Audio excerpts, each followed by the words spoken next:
Ever wondered why certain numbers seem to be linked to bad luck? It's a fascinating topic that stretches across different cultures and historical periods. While you might be familiar with some of these tales, buckle up as we dig deeper into the origins and quirks of unlucky numbers. From the infamous 13 to Italy's avoidance of 17, let's take a journey through the world of numbers and superstitions. But before we get into it, make sure you hit the like button and subscribe to my channel if you haven't already. And if you want to get notified every time I upload a new video, click the bell icon as well. It really helps me out, and I appreciate it a lot. Alright, let's get started. You know how the number 13 is often seen as bad luck, right?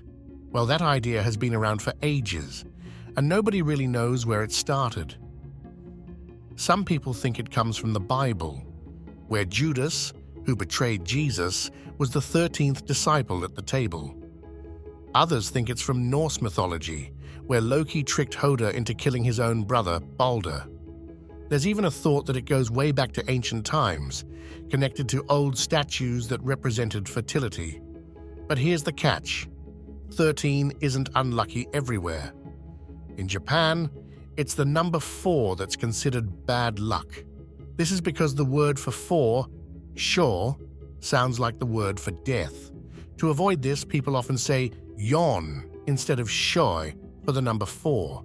In India, the number 13 is actually thought to be lucky, and it's tied to good things like creativity and peace. Italy has its own unlucky number, which is 17.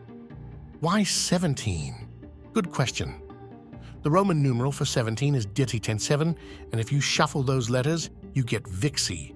In Latin, VIXI means I have lived, which is another way of saying I am dead. Isn't that fascinating? Different places have different numbers they consider unlucky. So, the number the 13th of May gives some people the creeps, but in other parts of the world, it's just another number. So, you're familiar with Roman numerals, right? We all know that I is 1, IQ is 2, and the thir is 3. When we get to 4, it's a little tricky. We write it as IV, which is basically 5, that's V minus 1, I.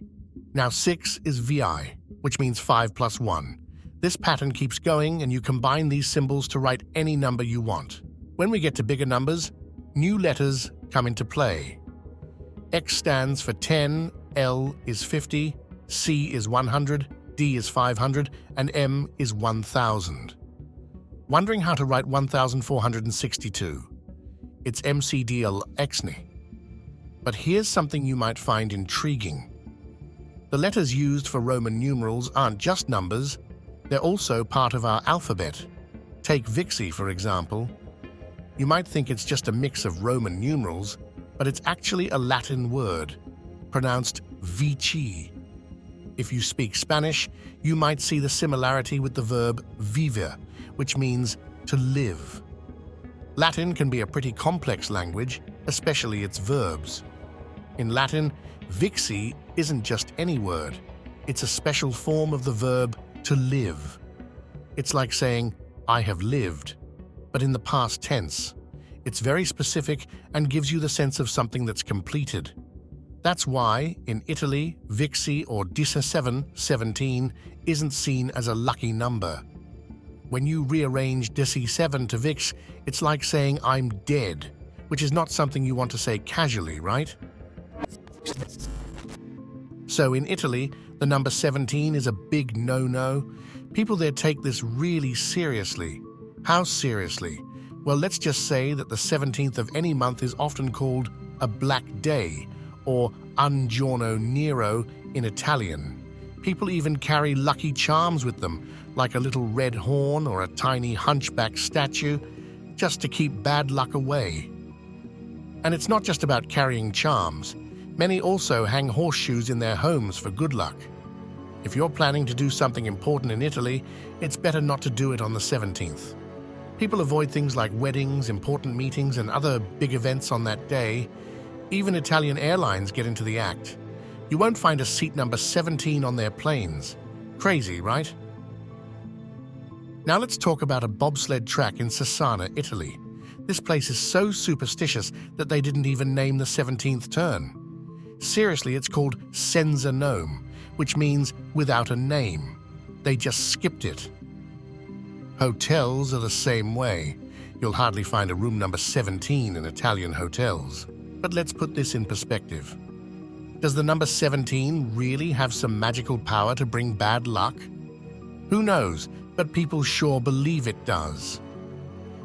There was this article back in 2007 that talked about an upcoming soccer match between Italy and Scotland set for November 17th. Italy had played 11 games on the 17th of the month over the last 30 years, and they only won 4 times. Okay, that's not solid proof, but you can bet it's in the back of some players' and fans' minds. So whether or not 17 actually has some mystical power is up for debate.